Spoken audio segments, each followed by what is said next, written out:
Dragi kolege, još jednom ću iskoristiti priliku da vam se zahvalim što ste odlučili da subotnje veče provedete na webinaru Prvi koraci u svetu e-twinninga. Pošto pretpostavljam da među vama ima i oni koji do sada nisu koristili Microsoft Teams i nemaju otvoren nalog na Office 365, odlučila sam da snimim ovaj kratak video i da vam pomognem da se na što lakši način pridružite našem webinaru. Pošto gledate već ovaj video, sigurna sam da ste dobili mail koji sam vam danas poslala. Primetit ćete da sam deo teksta istakla plavom bojom, pa ukoliko kliknete na reč ovde, otvorit će vam se novi prozorčić.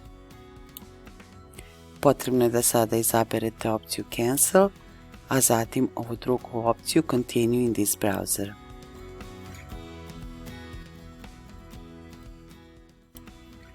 Par sekundi pošto se otvorio ovaj prozorčić, uključile su se kamera i mikrofon.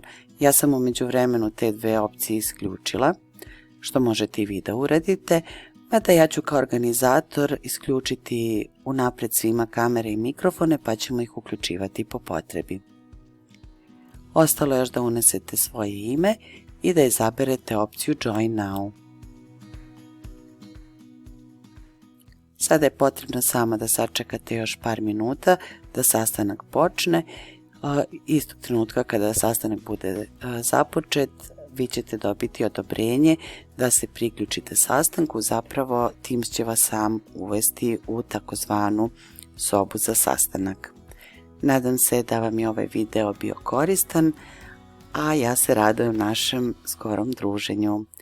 Hvala na pažnji i veliki pozdrav!